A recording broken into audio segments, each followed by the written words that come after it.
Eu queria te perguntar para quem quer começar uma associação do zero, quais são os principais pilares para você montar e já começar de uma forma correta dentro do associativismo? E isso não é positivo, porque se você está começando, Perfeito. esse risco é ruim, você tem que deixar ele para um segundo momento, onde você já tem um volume maior de associados para poder... Eu queria te perguntar sobre a importância de uma auditoria e dentro de uma associação e em quanto tempo que essa auditoria deve ser feita.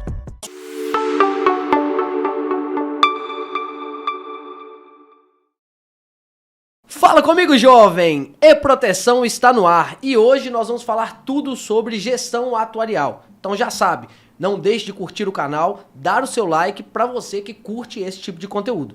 Hoje nós vamos trazer uma pessoa que é graduada em Ciências Atuariais, especialização em Estatísticas. Ele atuou no mercado de segurador por mais de 13 anos. Ele está no mercado de proteção veicular já há 10 anos. Ele é divorciado, pai do Bernardo, CEO do grupo Brasil Atuarial. Seja muito bem-vindo, Henrico Neto. Muito obrigado, Guzmão. Seja bem-vindo, meu amigo. Cara, que prazer falar contigo. Prazer é Foi um todo da curso gente. trazer você, cara. Você é mais requisitado do que o Papa, poxa. Difícil demais. A gente conversando aqui, ficou quase 30 minutos telefone, toda hora né? conversando, né? Mas seja bem-vindo ao canal, Muito obrigado, cara. Guzmão. Fico feliz de estar aqui com vocês, esse trabalho maravilhoso que você vem fazendo para o mercado, possibilitando aos vários profissionais poderem compartilhar seu conhecimento, trazer de forma ampla que a internet possibilita o conteúdo que às vezes está mais no âmbito da carteira de cliente dele, das pessoas de relacionamento dele, né? Desburocratizando ou democratizando o acesso à informação. Parabéns aí pela iniciativa. Perfeito, cara. Eu que agradeço. Vamos começar, cara, falando um pouquinho da sua história. Me fala brevemente aí como que você chegou nesse ramo. Você trabalhou no ramo de seguros também, né? Isso. Como que você chegou até a proteção veicular? A minha carreira profissional, eu tenho 40 anos de idade e 23 anos de carreira profissional. 13 deles foram no mercado de seguros e 10 deles no mercado de proteção. Perfeito. No mercado de seguros eu atuei em companhias seguradoras aqui de Minas, do Rio e de São Paulo. E no final na reta final, né, nos bons anos de carreira, eu trabalhei com consultoria e auditoria, onde eu criei toda essa formação que eu tenho para chegar até então no mercado de proteção e estar há 10 anos nesse conceito de consultoria, auditoria, que eu formei esse background no mercado securitário. E naquele momento, quando eu conheci o mercado de proteção, eu comecei a trazer algumas soluções, que foram avaliações atuariais, avaliações financeiras, entrar na própria auditoria contábil. Hoje, nem todas as associações se preocupam com a parte contábil, mas aquelas que já estão com esse olhar atento, necessariamente elas se preparam para ter um bom compromisso em relação às entregas das obrigações contábeis, né? As ECDs, as ECFs, enfim. E aí a gente faz isso desde então. Show de bola, cara. Eu vejo você falando muito sobre entidade de autogestão. Como aplicar isso dentro do mutualismo? Legal. Existe hoje um projeto de lei, que é o projeto de lei 101 de 2023, de competência do governo federal, buscando a regulamentação desse mercado. O mercado está maduro, existem 20 anos de operação, e o governo federal protocolou um projeto no dia 28/4/2023, buscando regulamentar a atividade das associações e cooperativas em formas de cooperativa, participando do Sistema Nacional de Seguros Privados. Sim. O trânsito desse projeto, quando começou a transitar, nesse trânsito houve um pedido de apensação. Esse pedido foi aceito e ele fez referência ao PLC 519 de 2018. E lá tratava sobre a figura entidade de autogestão. Quem são as entidades de autogestão? São associações. Sim. Elas são as associações que fazem, no conceito do projeto 519 de 2018, parte do Sistema Nacional de Seguros Privados. Então, o que o pessoal fez à época, né, na Câmara Federal? Buscou equiparar-se à operação da proteção veicular a seguro. Sim. E buscou essa nova entidade, essa nova forma jurídica, que eles chamam de entidade de autogestão, participar do mercado de seguros, que até então são sociedades anônimas, que são as seguradoras, Sim. e cooperativas de seguros, conforme o artigo 24 do Decreto-Lei 73. Então, ele cria essa entidade de autogestão, que é a terceira forma jurídica. Então, você vai ter entidade de autogestão, cooperativa e sociedade anônima entrando no mercado de seguros. Sim. E você vai ter que a proteção equipara-se a seguros. E aí, a gente sempre fala de entidade de autogestão fazendo menção a esse projeto lá de 2015, que era do Lucas Virgílio, que teve esse se transformou em projeto de lei complementar na relatoria de Vinícius Carvalho em 2018 e lá está descrito, né? Então, por isso que a gente busca. Então, as entidades de autogestão são as associações que hoje funcionam, mas são elas participando do Sistema Nacional de Seguros Privados em um possível próximo regulamentação da nossa atividade. Sim, e nessa questão da regulamentação, o que você acredita que pode ser nos próximos anos aí? Acredito que seja inevitável, mas o que você acredita para as associações nos próximos anos? Então, Gusmão, eu entendo o seguinte, o mercado quando se regulamenta, há uma perspectiva dele enfraquecer um pouco, mas ele voltar muito, muito mais musculoso depois. Sim. A nossa frota circulante, ela historicamente, na parte de veículos de passeio, tem quase 30%, na parte de caminhão tem 6% congelado, e na parte de motocicletas tem 3% congelado, que tem acesso ao seguro. Então, 97% das motos, 94% dos caminhões e 72% dos veículos de passeio, não tem nenhum historicamente, não tem nenhum tipo de seguro. As entidades vieram, elas ressurgiram, porque elas já existiam lá atrás. Sim, para suprir essa necessidade, né? Isso, mas olha, quando a gente pega o histórico, do século XVI ao ano de 1966, sempre existiu multa no país. Sempre existiu multa. A primeira seguradora brasileira era uma multa. Sociedade Multa de Seguros Mútuos Brasileira, chamava assim. Então, em 66, o Decreto-Lei 73, que criou o Sistema Nacional de Seguros Privados, excluiu as multas. Sim. E ao excluir as multas, deixou essa brecha, vamos dizer assim, para as seguradoras e cooperativas que não resolveram na questão automotiva. E a gente tem que pensar sempre que o seguro nasce da necessidade da população. Então, qual que é a necessidade da população lá atrás? Qual que é a necessidade da população agora? Né? Então, a necessidade da população se proteger, dela se autoajudar, que vem as multas novamente no início da década de 2000, ela, de fato, agora madura, 20 anos, 23 anos depois, ela precisa, sim, e faz sentido ter essa segurança jurídica. Perfeito. Que ela vai ocorrer. Hoje a gente tem um projeto de lei feito pelo governo federal. Em quanto tempo ela vai ocorrer, a gente não sabe. Se você pega o trânsito dele lá, ele está com pedido de prioridade. E ele está no plenário da Câmara. Né? Então, quer dizer, ele está próximo, depois de passar do plenário da Câmara, iria para o plenário do Senado e sanção do presidente.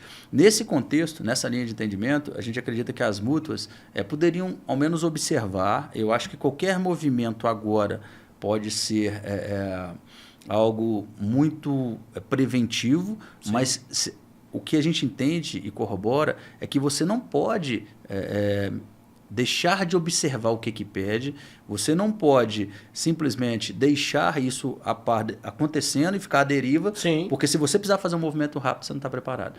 Então, a gente acredita que, como o governo federal protocolou, a fase que ele está hoje, como ele está sendo discutido, colocar as associações no Sistema Nacional de Seguros Privados como entidade de autogestão, equiparar a proteção veicular a seguro e colocar uma exigência para que elas cumpram.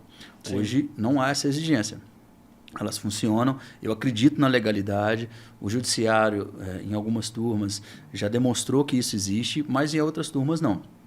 Né? À medida que você olha o Brasil inteiro, você tem resultados positivos, resultados negativos, e o crescimento, o avanço, dado essa exposição que a gente falou, da população sem seguro, necessita de uma padronização.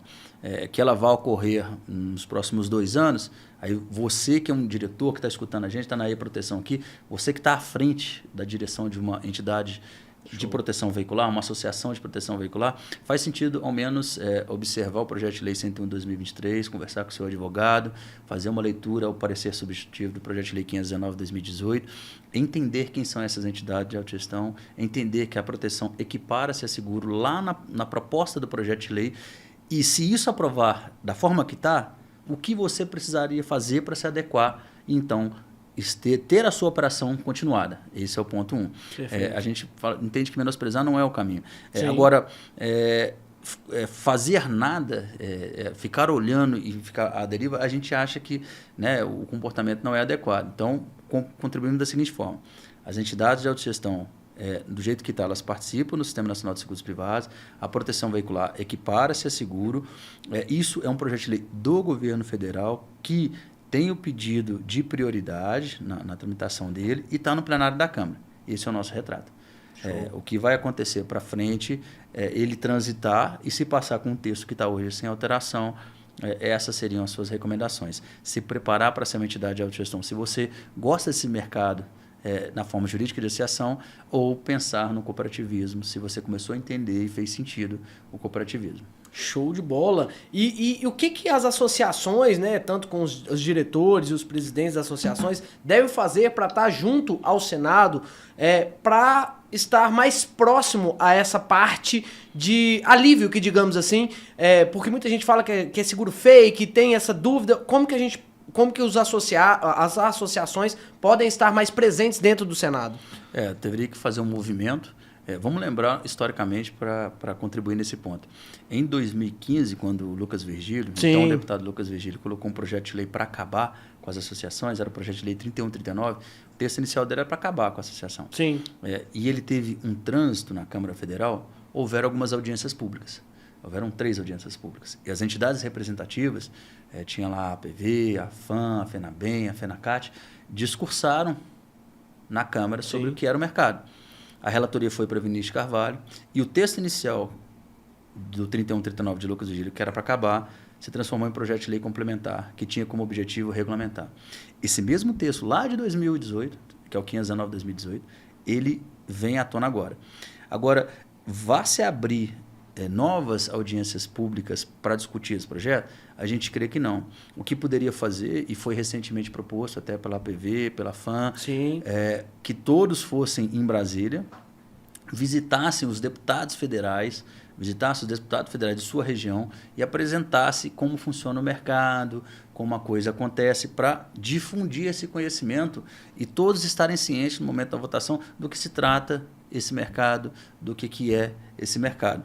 Mas o mais importante de tudo é você observar o que está pedindo, se preparar. Lembrando que, para a gente voltar para o que aconteceu em 2018, dessas audiências acontecerem, praticamente, não vou falar assim, que a gente possa eliminar essa possibilidade, mas não deve acontecer novamente. A gente entende que não deve acontecer. Já aconteceu entre 2015 e 2018, gerou a relatoria com parecer substitutivo. Esse mesmo relator está com a relatoria do projeto 101 e ele entende que o negócio tem que se regulamentar. Então, o que se poderia fazer? Você que é um dirigente do Nordeste, que procure o deputado federal que representa a sua unidade federativa e mostre sua proteção. Você que é aqui do Sudeste, que procure, né, que seja do Rio, que seja de BH, que seja de São Paulo, procure o deputado federal e fundamente a ele, leve a ele um material. Nós da Brasil Atuarial estamos desenvolvendo um estudo e vamos liberar gratuitamente para o mercado nos próximos 30 dias da fundamentação disso tudo. É um estudo que a gente já vem fazendo há uns 2 meses. Esse estudo ele vai poder, por exemplo, a vocês, os presidentes que estão aqui conosco assistindo, o E-Proteção, quiserem levar o deputado federal da sua região, da sua unidade federativa, esse estudo, esse conhecimento, vai ter essa possibilidade para poder trazer ele no voto dele, no momento, né, de entrar nessa linha, buscar esse entendimento. Gente, isso aqui precisa regulamentar, porque, lembra lá, 97% das motos, 94% dos caminhões e 72% dos veículos de passeio não tem nenhum tipo de seguro, não tem nenhum tipo de proteção. Sim, tá tudo aberto ainda. Tudo aberto. Né? Uma coisa que eu queria te perguntar, cara, que é muito falado também, sobre essa questão de caixa, tal. O que seria regime de caixa e regime de competência? Poxa, perfeito, Guzmão. Isso é muito importante. Volto agora para os dirigentes para falar assim, quando você faz a gestão de uma operação de proteção veicular e você pensa no regime de caixa, são os registros das ocorrências no momento dos pagamentos. Então, pense o seguinte, nós estamos no mês de setembro, final do mês de setembro. Ao longo do mês de setembro, você fez alguns pagamentos de eventos, de fornecedores de peça, de mão de obra, de serviços prestados em períodos anteriores, de eventos ocorridos em períodos anteriores. Então, o regime de caixa é o que reflete dentro do seu banco, da sua conta que você movimenta para honrar suas obrigações. As receitas entram e tem centros de custos de saída das despesas. Então, quando você está pensando em regime de caixa, é o momento que você está liquidando, aquelas obrigações. Então, isso é caixa, isso se submete à caixa. No termo contábil, a gente pode avançar em alguns critérios mais técnicos, mas eu creio que não é o nosso objetivo aqui. Então, caixa é quando você está realizando a sua obrigação, frente a um recurso que você tinha no caixa, que você recebeu das suas contribuições, e ali vai se acontecendo as movimentações econômicas da associação. Já o de competência, não. É você pegar esse mesmo movimento e colocar ele na data da origem, quando ocorreu o evento. Então, por exemplo, eu vou verificar a minha competência de pagamento de evento conforme o orçamento que eu predetermino. Eu tenho uma associação de 1.000 itens, que tem um ticket médio de 150, faturo 150 mil reais por mês. Eu tenho de despesa de evento 80 mil reais, ok? Estou sobreestimando, tá vendo? Estou colocando até um valor alto. Esses 80 mil reais que eu pago de despesa com o evento, desses 150 mil que eu recebo, é referente a evento de períodos passados. Então, se eu estou em setembro pagando 80, é referente a agosto, a julho, a junho, né, que ocorreram nessas datas. Então, competência, eu trago esses caras que eu estou pagando agora em setembro para a competência da data da ocorrência do evento. Esses dois regimes, competência e caixa, eles nos servem para verificar se o valor da nossa mensalidade está adequado. Por exemplo, se a gente está tendo solvência econômica, ou seja, tudo que eu recebo no período faz jus a tudo que eu gasto no período, estando eu tranquilo em relação às obrigações futuras. Então, a competência serve para você mensurar a sua contribuição e o caixa recebe para você verificar se você está conseguindo honrar os compromissos e ainda ter ali um recurso sobrevida, que eu vou falar assim no sentido, né, para manter a operação, os prestadores de conta, prestadores de serviço, desculpa, os associados, o time, né, os colaboradores, a equipe, a estrutura, né, então você manter aquilo tudo redondo com tudo que você recebe, independentemente da tua ocorrência. Isso é regime de caixa. Já o de competência é quando você traz aqueles recursos para a ocorrência dos eventos.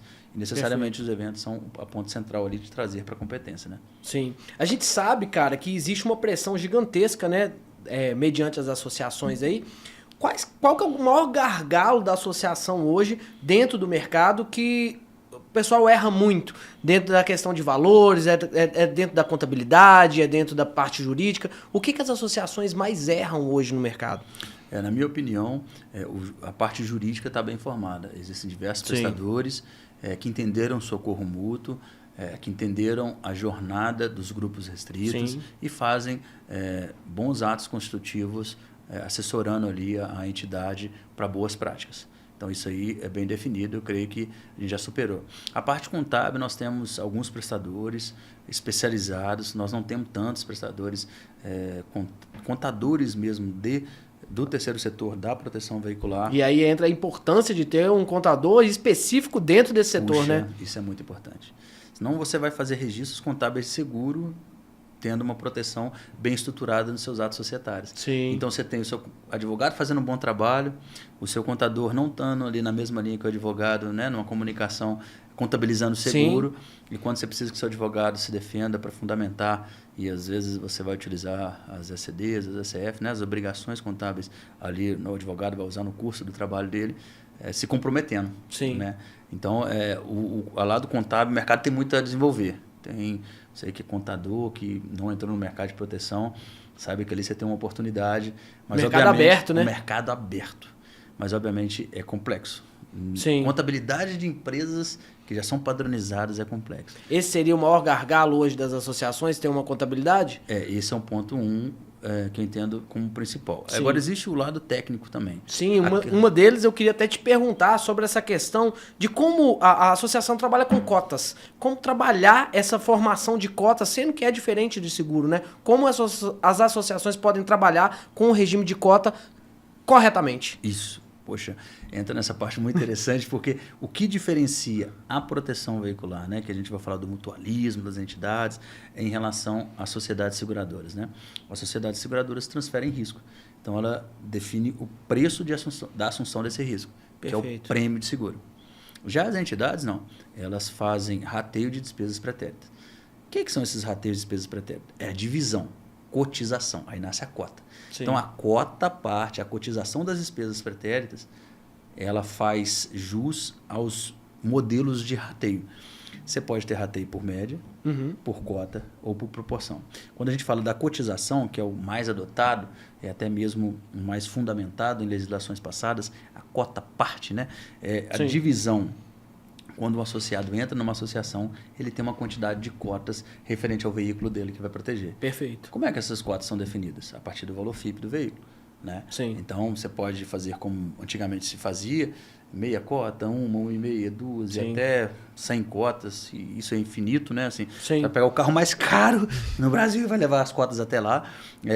Ou você pode fazer o que a gente chama de definição dessas cotas por um fator multiplicador, e aí você vai chegando exatamente no percentual adequado daquela cota à parte. Gerenciar as cotas é muito importante porque, vamos pegar aquela associação que eu coloquei como exemplo, ela tem 1.000 itens, ela fatura 150 mil e tem 80 mil de eventos e vai cotizar o rateio desses 80 mil. Ela pega esses 80 mil e divide pelo número de cotas. Então lembra o seguinte, vamos supor que eu tenha 3 cotas em média por associado. Se eu tenho 1.000 associados, eu tenho 3.000 cotas. Perfeito. Eu pego 80 mil daquele rateio e divido pelas 3.000 cotas. 80 mil dividido por 3.000 vai me dar uma unidade monetária de cota, que dá mais ou menos, vamos falar que vai dar 80 dividido por 3, se você pegar... 30, 27, por aí. Mais ou menos, né? Porque 30 daria 90, né? Sim. Então 27, arredondando um pouquinho para baixo. R$27 é o valor de uma cota em um determinado mês, onde Sim. você está se rateando aqueles 80 mil reais de uma associação de 1.000 itens que fatura 150 mil reais. Aí pega um determinado associado que tem 2 cotas. Esse cara vai pagar de rateio 27 mais 27, R$54. Somado depois a parcela da taxa administrativa, Sim. depois a assistência 24 horas, o carro reserva, o vidro, outros benefícios que ele vem a trazer dentro das soluções da entidade. Então a cota parte ela vem nesse sentido. Pegar um montante que tem se ratear, Sim. dividir por todas as cotas ativas. É importante um trabalho técnico de definição das cotas. Perfeito. Meio, 1,5, 2, 2,5, 3, isso a gente já superou essa fase. Isso era lá atrás, quando a gente não tinha entendimento que poderia cotizar em uma unidade mais específica da cota, Sim. entende? Um cálculo mais aproximado. E aí, fazendo essa cotização mês a mês, fazendo essa distribuição das despesas pretéritas, você está no mercado mútuo. Sim. Se você faz preço fixo, então eu estou no lado securitário. Sim. Então, outro lado, é totalmente... Talvez seja essa a grande diferença, né, entre associações e seguradoras, né, digamos assim. Guzmão, essa é a grande diferença. Quando instaurados os inquéritos, quando, vamos falar assim, a associação passa para uma ação civil pública, passa para um inquérito, sempre é pedido o rateio. Sim. Me envie os relatórios rateios desde o início da associação. Vários dos cenários, nós temos um corpo jurídico que presta serviço para as associações muito forte, né? Assim, essa parte, no Brasil inteiro, ela se especializou bem, o mercado está maduro, e você que tem hoje o seu advogado, consulte ele para você ver. Se você ainda não passou por uma ação civil pública, se você ainda não teve um questionamento, necessariamente essa linha de atendimento pode ocorrer, e se ela ocorrer, rateio vai ser uma base de discurso do seu advogado, fundamentando o mutualismo, diferenciando-o do securitário, né? Do mercado securitário. Sim. Perfeito, cara. E eu queria te perguntar sobre... A gente tá tendo muito, né, essas informações sobre cooperativa, transformar as mútuas em cooperativa. Você é a favor disso? Se você tem essa prerrogativa de a favor ou não, por que seria? Isso, legal. Na minha cabeça é o seguinte, vamos, antes de entrar nesse aspecto, vamos pensar no porquê, né? Sim. O Sistema Nacional de Seguros Privados, o Decreto-Lei 73, ele possibilita, conforme o artigo 24, 2 formas de operar a proteção. A gente tem as cooperativas e a gente tem as sociedades anônimas. Perfeito. As cooperativas só podem 3 ramos: agrícola, saúde e acidente do trabalho. Essa é a legislação do Sistema Nacional de Seguros Privados, que já possibilita essas 2 formas jurídicas de operar, sendo que a cooperativa pode nesses 3 ramos: saúde, acidente do trabalho e agrícola. Quando a gente olha para o projeto de lei, e aí que começou-se a discussão. Sim. Porque até então ninguém focava tanto em cooperativa. Aqueles Sim. que gostam de cooperativa já o faziam. Sim. Através do cooperativismo de consumo. Lembrando que o cooperativismo de consumo não necessariamente é o cooperativismo de seguro. Sim. Mas se fazia lá. Mas quantos % do mercado são cooperativas? 2, 3, 5. Agora, o grosso são associações cíveis.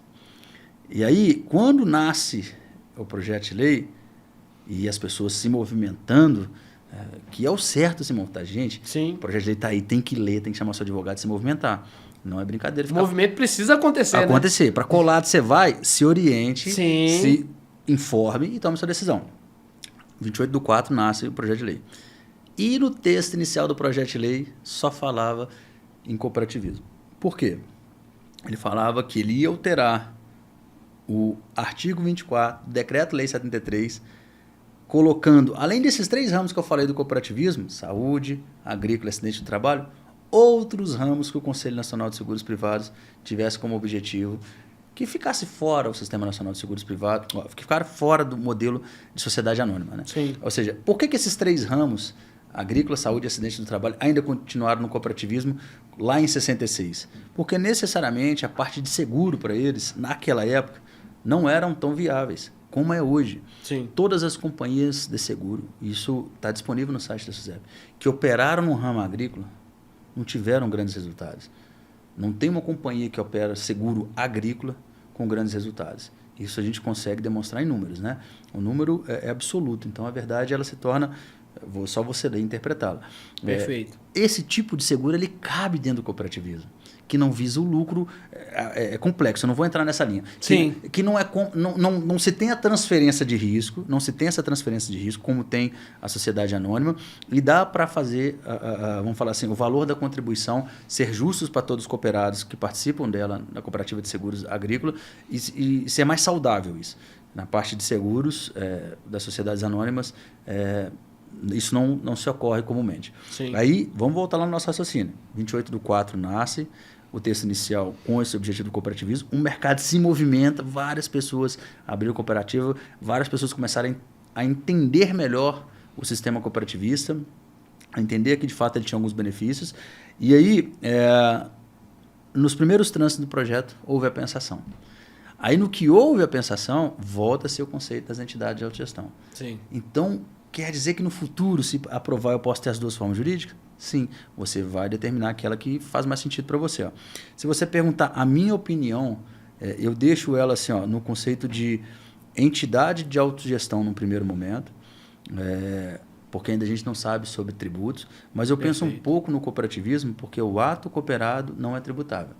Então, as entidades de autogestão seriam mais fácil ter o trânsito. Existe uma alternativa aí, digamos assim, né? Isso. Poxa, se falarmos, vamos pegar uma estatística.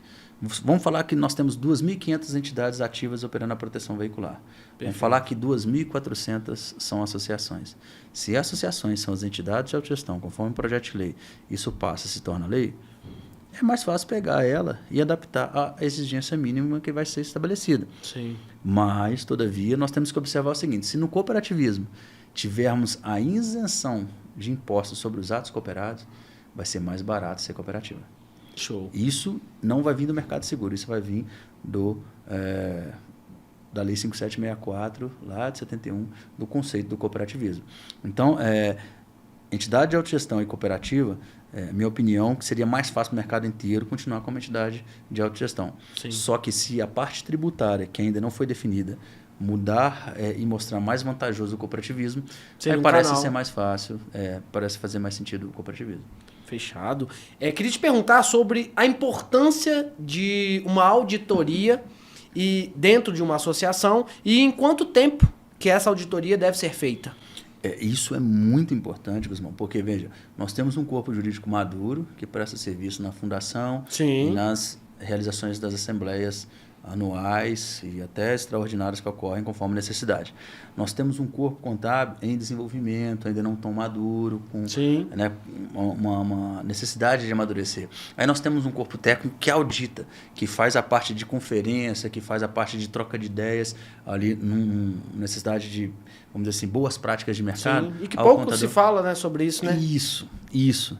Então, essa auditoria seria a segunda opinião, Guzmão. O que seria a segunda opinião? Você tem o seu contador que está fazendo lá as obrigações dele, está enviando, e você tem um auditor que está olhando para o trabalho do contador falando assim, gente, vamos fazer assim, gente, isso aqui não é seguro, isso aqui é mútuo. Não pode deixar de observar essas questões. Por mais que o trabalho esteja sendo feito, as obrigações estejam sendo entregues, né? Se ela não for entregue da melhor forma possível, se ela não for organizada da melhor forma possível, ela pode mais complicar do que ajudar no inquérito, por exemplo, realizado pela Polícia Federal. Sim. Então, o auditor ele vai ajudar o contador no sentido de dar um parecer, o contador se movimentar para buscar as boas práticas e vai ajudar o dirigente sabendo o seguinte, cara, eu estou tranquilo porque o meu contador fez, meu auditor olhou e eles me deram esse parecer aqui. Entende? É como se tivesse alguém ali de olho no serviço do contador, né? Digamos assim. E seria quanto tempo? De quanto em quanto tempo? Seria uma vez por ano? Como que seria essa forma de auditar, né? A gente pode pensar nas obrigações... Perdão. A gente pode pensar na auditoria ocorrendo na prestação de conta anual. Então, vamos pensar no exercício de 2022. Em março de 2023, você fez uma assembleia de prestação de contas anuais do exercício de 2022. Você tratou nessa assembleia outros assuntos relacionados. Sim. E essa prestação de conta do ano 2022, ela foi auditada. Aí você está tranquilo em relação a essas prestações. Então, parece esse ser o melhor cenário. Mas você pode ter ela intermediária, que seria em junho. O seu auditor está solicitando ao contador que envie as obrigações acessórias até o mês de junho para você no mês de agosto, por exemplo. Então, você poderia fazer uma auditoria no mês de agosto referente às obrigações até junho e fazer no mês de março referente ao exercício anterior. Então, seriam esses dois momentos, uma boa prática de realizar a auditoria. Eu queria te perguntar, para quem quer começar uma associação do zero, quais são os principais pilares para você montar e já começar de uma forma correta dentro do associativismo? Eu entendo, Guzmão, que realizar uma avaliação de viabilidade econômica, sim, você vai ter uma perspectiva de admissão de associado, você vai ter uma perspectiva de valor de mensalidade média e você vai ter uma expectativa de gastos administrativos, de evento, operacionais, custo de aquisição, né, custo de admissão do associado. Então, você tem essa projeção em um cenário de perspectiva para organizar suas ideias de como você vai fazer. Então, fazer isso é importante. Ter uma boa tabela de mensalidade. Não se pode, quando um grupo está iniciando, ter referência de um grupo formado maior. Perfeito. Porque o grupo formado maior vai ter mais chance de vender mais... Sim. Vou corrigir a palavra. Vai ter mais chance de admitir o associado com custo menor. Sim, porque tem um volume, né? Isso. Porque tem um volume, dilui as despesas. Então, quando você está entrando, necessariamente o valor da sua contribuição é um pouco maior, o valor da sua mensalidade associada é um pouco maior. Porque são poucos associados para fazer o rateio das despesas que podem ocorrer. E cobrir esse risco, né? Isso. Viabilidade econômica, uma tabela de mensalidade, definição do risco que vai fazer a autogestão também é muito importante. Iniciar a autogestão em veículos pesados, onde há concentração de risco, é mais arriscado que a de veículos leves. Sim. Iniciar com veículos leves é mais interessante também do que a motocicleta, que tem uma frequência maior. Então, sim, talvez você inicie... O custo é baixo e tem tem uma sinistralidade, digamos assim, um setor um evento muito maior, né? Isso, e isso não é positivo. Porque se você está começando, perfeito, esse risco é ruim, você tem que deixar ele para um segundo momento, onde você já tem um volume maior de associados para poder... receber esse tipo de cliente. Isso. E aí, ao realizar essa jornada, o primeiro ponto eu olharia para o veículo de passeio, depois para a motocicleta e, por fim, veículos pesados. Então, viabilidade econômica, uma boa mensalidade definida em termos atuariais, né, de valores, categoria de veículo que vai atuar. Então, um bom advogado para fazer os atos societários no conceito do socorro mútuo. Sim. Uma boa contabilidade para fazer uma escrituração e um atuário para te ajudar nessa etapa inicial, de estudo de viabilidade econômica, tabela de mensalidade e qual tipo de veículo, qual categoria, né, eu iniciei a operação. A gente entende que esses três são os pilares essenciais para fazer uma boa entrada no mercado mutualista. Perfeito. Você falou uma coisa interessantíssima, porque essa questão de ter um bom advogado especializado em proteção veicular, ter uma boa contabilidade especializada em proteção veicular, como é importante, né? O advogado é sua boca, a contabilidade é seu olho, e como é importante você já começar com esses dois, né? Exatamente isso.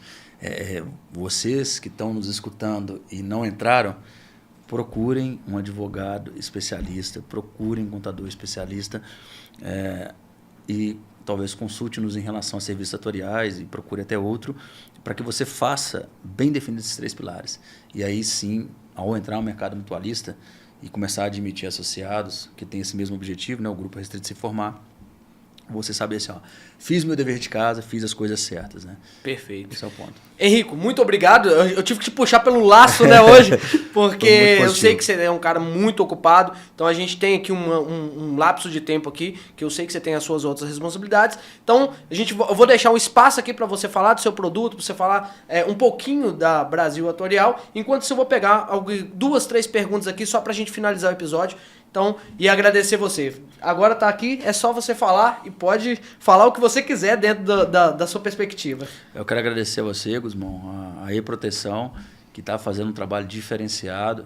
O mercado da gente precisa desse tipo de oportunidade, precisa desse tipo de trabalho a ser realizado para pessoas que não conhecem do mercado, pessoas que já estão inseridas e não conhecem tão a fundo, pessoas que querem entrar, pessoas que tem como objetivo tirar dúvidas sobre um determinado assunto. Perfeito. E aquele prestador de serviço que trata aquele tema está só com a carteira de clientes dele e a pessoa não tem acesso. Então, ele democratiza, o E-Proteção democratiza essa possibilidade de acesso à informação. Então, parabéns aí, Proteção, parabéns a você, Guzmão. Estou feliz de estar aqui. Eu realmente tenho uns horários apertados e por isso não consegui estar antes, mas estou muito feliz de estar aqui. Meu objetivo é contribuir com o mercado. Você que quer conhecer o trabalho da gente, quer conhecer a gente, quer fazer uma agenda com a gente, é super acessível a gente conseguir sentar e bater um papo. Talvez os prazos, né, e conciliar horários e disponibilidades, que talvez atrase um pouco da expectativa, mas que tem acesso, isso é inquestionável. Sobre a gente, dado o que a gente falou dos aspectos regulatórios, dos aspectos técnicos, dos aspectos futuros da operação da proteção veicular, nós da Brasil Atuarial trazemos soluções técnicas de te ajudar a mensurar a tabela de mensalidade, vai atuar numa região nova, quer revisar um resultado econômico de uma determinada carteira, de um determinado consultor, de uma determinada região, quer mudar a política de rastreamento, por regime de competência ou caixa, como falamos aqui, sim, quer entender os seus resultados. Nós, da Brasil Atuarial, através das avaliações atuariais e financeiras, possibilitamos isso a vocês. Quer conhecer os seus indicadores, seus KPIs que a gente fala? Nós te oferecemos a nossa ciência de dados, bem como lá dentro realizamos o rateio real da sua operação, te ajudando a não operar seguro. Quer se comunicar melhor? A gente tem a nossa solução da agência, revisar a sua identidade visual, a maneira como você está se comunicando com seus associados. Nós nos propomos a fazer isso através da agência digital. Quer treinar melhor o seu consultor, o seu colaborador ou até mesmo o seu associado? Nós trouxemos a Universidade Corporativa, digo, dentro do mercado. Então, são essas as possibilidades que a gente gera através do grupo. A ideia é ser acessível, é ser democrático também na prestação de serviço.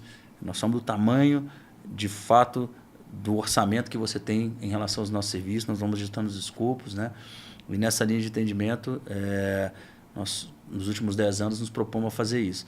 E se você quiser conhecer a gente, quiser sentar comigo, quiser sentar com os demais sócios, os demais parceiros que a gente tem lá no grupo, somos extremamente acessíveis. É só entrar em contato, fazer uma agenda, pode bater papo sem compromisso, pode tratar de um tema que você queira, que faça sentido. Não, muita gente achava que o nosso serviço era caro. Não é caro, é totalmente acessível. Se você está iniciando a associação, está nos seus primeiros 1000 itens, nosso trabalho é acessível. Dos 1000 itens para lá, a gente atinge a lei dos grandes números e conseguimos fazer muito mais por você. Mas até lá a gente te ajuda em aspectos estratégicos, né? Enquanto você está chegando até lá, seu orçamento é apertado, a gente sabe. Sim. E muitos dos nossos serviços, às vezes, vai fazer mais sentido após esse período. Mas até lá nós te ajudamos, às vezes, gratuitamente, com opiniões. Você já tem o seu contador, você já tem o seu advogado, né? Você está nessa fase, mas eu te ajudo a refletir sobre alguns pontos que possam fazer sentido, eu e os demais sócios das nossas soluções. Então, eu deixo à disposição o grupo Brasil Atuarial para você que está assistindo esse vídeo, para nos contactar sem compromisso algum, se não tem nenhum tipo de relação com a gente. Nós somos, vamos dizer assim, extremamente abertos para recebê-los, acolhê-los e trazer dentro das nossas soluções a melhor prestação de serviço. Show de bola! Vou fazer algumas perguntas aqui, não vou tomar muito seu tempo, mas vou fazer algumas perguntas. Tem a pergunta do Júlio César, com 200R. A associação pode atuar em todos os estados? No conceito de grupo restrito de ajuda mútua, aí a gente tem, Júlio, conflito. É legal consultar o seu advogado. Se o projeto de lei que está em tramitação hoje passa e se torna entidade de autogestão, aí sim, a equiparação da proteção veicular ao seguro possibilita você, com uma autorização, uma licença para operar da SUSEP, no caso, eu estou falando de futuro, viu, gente? Estou falando de futuro. Agora, eu sugiro você consultar o seu advogado, ver como é que está em seus atos societários, o que você se propôs a fazer através do seu grupo, e se não tiver essa fundamentação, que não faça, mas se tiver essa fundamentação e o seu advogado, profissional responsável para te defender, te representar frente a uma ação civil pública, né, um questionamento do Ministério Público Federal, é mais adequado para poder estar te orientando em relação a isso. Show de bola. Pedro Simão SP, como diminuir a sua inadimplência? Pedro, a gente tem uma jornada dentro dos serviços setoriais que demonstra, através da ciência de dados, qual que é a evolução histórica da sua inadimplência. Planejamento estratégico para redução de inadimplência vem na mudança do conceito do seu modus operandi. Se você está com 10%, historicamente, e quer cair isso para 5%, em termos de planejamento estratégico, você tem que trazer 3 metas. Aquela que é realista, aquela que é otimista e até mesmo a pessimista, que você nem deve tomar como referência.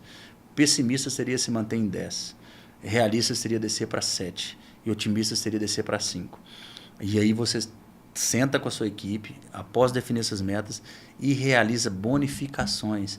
A equipe participa ativamente dos resultados para isso funcionar, mas você tem que fazer algo que também não vai te custar muito lá na frente. Eu conheço operações que têm 2%, 3% de inadimplência, mas tem um custo altíssimo dessa manutenção, ao fazer o modelo, não ter mensurado qual seria o seu custo, mas se mantém 2 e 3, que são níveis recordes, né? Níveis que, se você atingir, saiba que você está maravilhosamente bem. Então, primeiro passo, definir a meta de resultado, definir o processo de resultado, né? Ou seja, qual que é a minha meta de resultado? É atingir 5%. Depois, qual que são a minha meta de níveis? 10, 7, 5. Né? Então, níveis, eu tenho 3 níveis, sendo que o resultado esperado é 5. Sim. E depois criar o processo, que seria remunerar a equipe com um valor variável sobre os boletos recebidos depois do vencimento. Perfeito, Henrico. Quero agradecer você demais, mais uma vez. Quero te pedir desculpa pelo tempo, que a gente pegou ali um tempo muito curto, mas quero trazer você aqui novamente para falar de assuntos muito mais aprofundados dentro desse setor. Quero agradecer você e toda a sua equipe pelo recebimento, pelo acolhimento da gente. E nós ficamos por aqui. Mais uma vez, muito obrigado, Henrico. Obrigado, Guzmão. Quero você aqui novamente, hein? Eu estarei. Obrigado a vocês que acompanham, viu? Show de bola. E nós ficamos por aqui. Então não deixe de comentar. Se você tem alguma dúvida sobre este tipo de específico, né, na parte atuarial, coloque aqui embaixo que nós vamos trazer ele novamente aqui, vamos conversar sobre isso e não deixe de compartilhar, seguir o canal. Tamo junto, muito obrigado, Henrico. Valeu, um abraço. Valeu, turma. Valeu.